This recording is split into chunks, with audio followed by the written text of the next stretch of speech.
Olá, tudo bem? Eu me chamo Ives Alejandro Munhoz, eu sou filósofo e professor universitário e sou professor já há 20 anos aqui na cidade de São Caetano do Sul.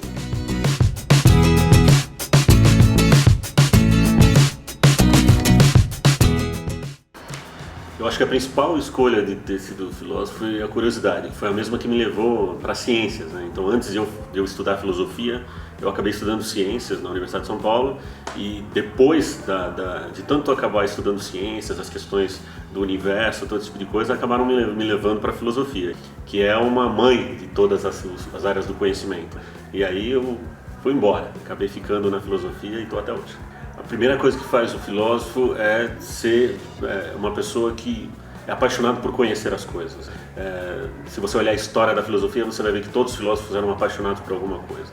Em tempos diferentes, as paixões foram diferentes. Os gregos tinham uma paixão grande pela natureza, pela ordem, pelo cosmos. Depois os medievais tiveram uma preocupação mais com as questões de Deus, né? Depois um pouco mais sobre a questão do conhecimento e hoje, contemporaneamente, o homem.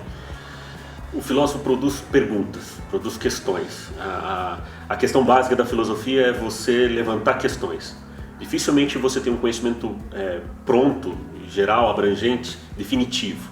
A filosofia ela vive mais de perguntas, só que são perguntas bem elaboradas, são perguntas de um raciocínio mais bem elaborado. A gente costuma dizer que filosofia é um pensamento profundo.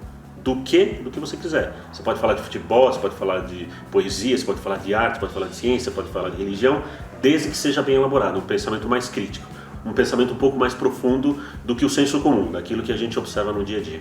Em primeiro lugar, a docência, né? Ser professor normalmente é a parte mais comum, é a linha mais comum, né? Pode ser um professor do ensino médio, até porque nós temos na nossa legislação a obrigação de ter a filosofia no ensino médio, né? Seja numa escola privada ou pública, ou um professor universitário, dependendo da carreira, você tem a filosofia dando uma parte inicial do conhecimento dentro de uma universidade.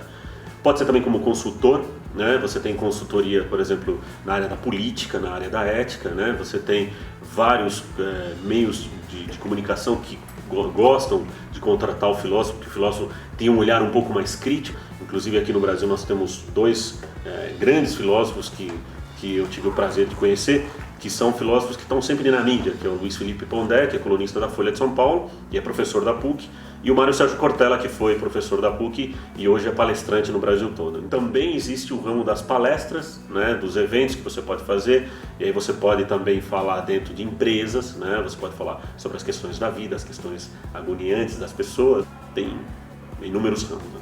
A primeira coisa é você se informar de como está o mundo. Você é obrigado a estar inteirado de como estão as coisas, porque o filósofo não vai fazer uma leitura do contemporâneo. Então você precisa estar atento ao que está acontecendo. A política, economia, conflitos étnicos, avanços da ciência, questões. Então você precisa primeiro estar atento. Depois você vai, obviamente, procurar fazer leituras, né? Então o filósofo obviamente vive em livrarias comprando livros, se aprofundando de autores, né? Você vai ter que conhecer os clássicos, vai ter que se aprofundar nos gregos, em alguns medievais e a partir daí começar a produzir textos, né? Ou seja, a ideia é também você sentar na frente do computador, produzir material, produzir teses, dissertações e obviamente até a publicação de livros. Então, se você olhar os filósofos antigos, eles não eram filósofos no sentido acadêmico, né? A filosofia ela nasceu da pergunta, das curiosidades em relação ao mundo. É possível fazer filosofia sem ser acadêmico? É possível. Por quê? Se você está fazendo uma reflexão profunda sobre um tema, você já está fazendo o exercício da filosofia. Então, seja na política, seja na economia, seja no esporte, no humor, na estética, não importa, você está fazendo filosofia. Agora, logicamente que para você ser um docente, você precisa fazer uma graduação, de preferência uma licenciatura em filosofia, que aí você mescla a parte filosófica com as disciplinas pedagógicas, para que aí você tenha um conhecimento melhor na hora de você lecionar. Então, é melhor, é mais interessante. Primeira coisa é gostar de ler. Você precisa pegar os clássicos, dar uma lida, né? Às vezes são livros bastante complicados de você ler, não saem muito facilmente. Precisa gostar de escrever também, tem uma certa facilidade. Gostar da história, porque a filosofia ela não está no espaço, ela está sentada na história, ou seja, ela reflete acontecimentos, né? Então os pensadores eles vão falar da sua época, da época que viveram. Então a matéria-prima é, sem dúvida nenhuma, a leitura e a escrita. Isso é importantíssimo. E uma boa retórica. Falar bem, se você é um professor, obviamente você precisa falar bem, você precisa se comunicar, precisa ser simples, precisa ter capacidade de ser sintético. Isso é importante. Bom, um dos grandes problemas da filosofia que eu vejo é que muitas vezes acaba ficando num certo clube. Então, assim, a impressão que se tem é que o cara produz para ele e para meia dúzia. Os filósofos que mais se destacaram foram aqueles que tentaram divulgar a filosofia, né? Eu acabei de citar dois que são famosos porque eles vão a público, eles tentam levar uma ideia, romper uma ideia de que a filosofia é somente uma coisa para poucos, para meia dúzia, e tentar fazer um olhar mais para o público. Claro que fazer isso é sempre perigoso, porque você está pegando uma ideia e está transformando ela numa ideia um pouco mais de fácil acesso, mais digerível. E isso, sempre fazer um resumo, uma simplificação é sempre problemático, porque você pode acabar simplificando demais. Mas uma das coisas importantes é fazer a divulgação e também a arte de falar bem. Se você não consegue transmitir com facilidade a ideia, você vai ter um problema. Sem dúvida nenhuma foram os gregos. Eu acho que os filósofos gregos são os maiores inspiradores.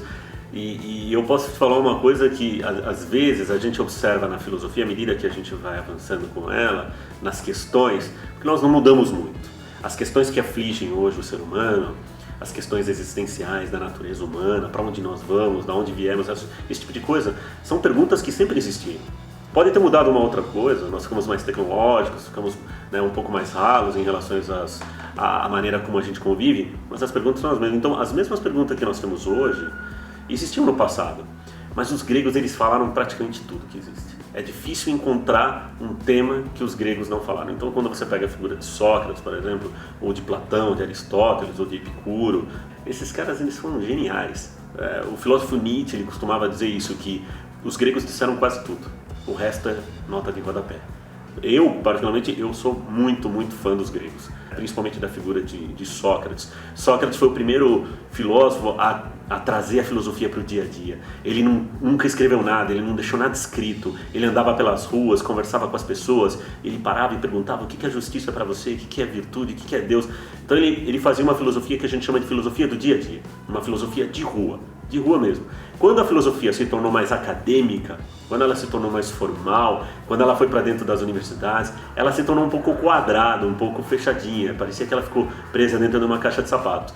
E a filosofia ela é liberta, ela é mais para fora. Se os gregos estivessem hoje, por exemplo, no meio de nós, eles iriam achar um horror a gente filosofar dentro de uma sala de aula. Para eles a gente deveria ser peripatético. O que é peripatético? Pensar e caminhar. Filosofar andando, andar, conversar na rua, essa é a filosofia mais original, é aquela mais grega possível. Eu acho que vai estar muito bom. Primeiro que a educação ainda vai precisar muito da filosofia. E existe um campo da filosofia que é um campo que nós vamos precisar muito, chama ética.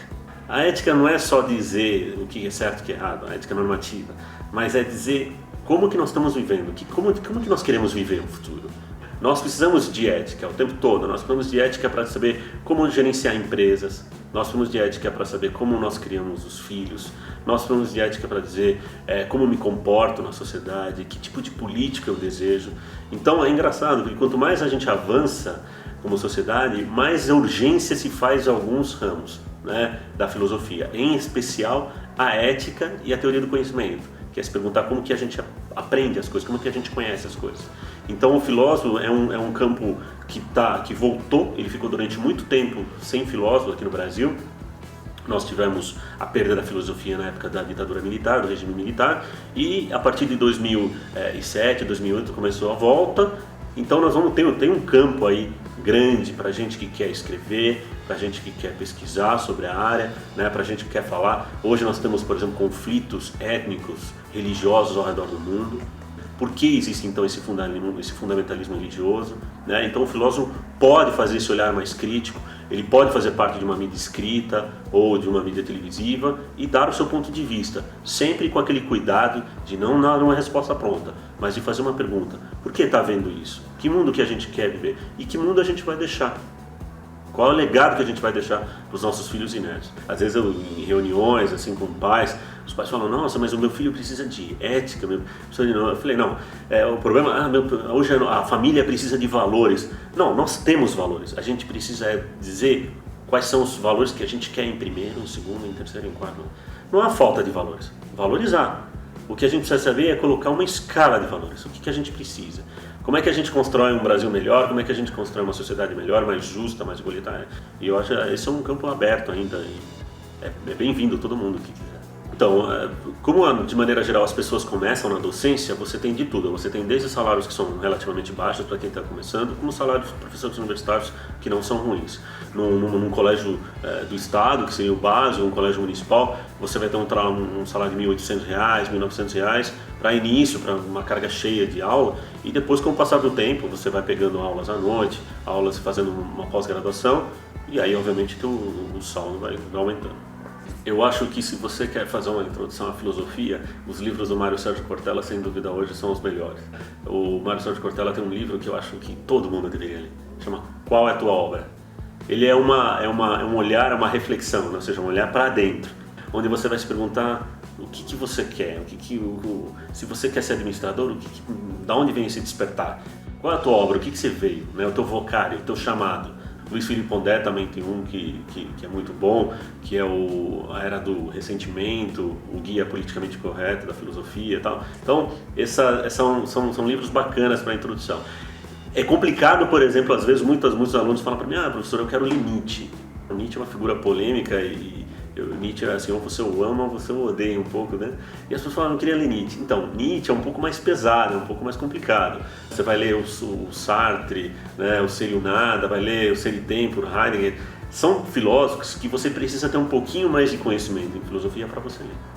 Então, às vezes, vale a pena pegar um divulgador, como é o caso do Cortella, como é o caso do Pondé, ou da Marilena Chauí também, da Viviane Mosé, também são livros bacanas.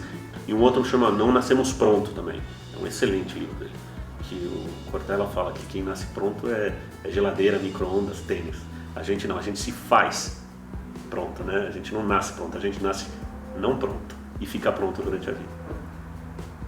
A mensagem que, olha, a filosofia é uma das coisas mais bonitas que tem, que é a ideia de você contemplar o conhecimento. Quando você começa a se perguntar: da onde eu vim, por que eu estou aqui, para onde eu devo ir, como eu devo agir, por que eu devo fazer o bem e não o mal. Quando você começa a levantar essas questões, você começa a ver o mundo de uma outra maneira. Eu acho que a filosofia, e os gregos acertavam muito nisso, quando você começa a fazer filosofia, você se apaixona por ela, você a ama, ela fica companheira, e não importa do que você está falando, você vai sempre ter esse olhar filosófico. Lógico que você não vai ser filósofo no meio do churrasco, no meio do casamento. Lá você, né? Mas sempre é bacana esse olhar diferenciado. Né? Eu acredito que para quem faz filosofia, não tem nada mais bonito do que tentar aprender como que eu conheço aquilo que eu quero conhecer. Ou seja, são as perguntas mais originais, mais metafísicas. Essas são é o grande troféu, né? Você pode passar a tua vida fazendo só perguntas. E aí tu fala: nossa, mas não é legal encontrar respostas? As respostas são bacanas, mas às vezes as perguntas são mais bacanas, são mais legais. Bom, se alguém quiser saber mais sobre o filósofo Yves, eu tenho uma página no Facebook, que é Yves Alejandro Munhoz, que é onde eu coloco ali as palestras que eu faço. Hoje eu estou fazendo bastante divulgação de filosofia. Esse projeto ele chama Filosofando, que é filosofar e andar, no sentido de andar, filosofando. Então eu ando e faço filosofia. Então eu costumo fazer bastante palestras em relação a isso. Então, se você quiser, é www.ivesalejandro.com.br. Tem um canal no YouTube também com os meus vídeos e a página no Facebook que você pode curtir lá. Se quiser, fica à vontade de fazer perguntas lá, eu tenho o maior prazer em responder.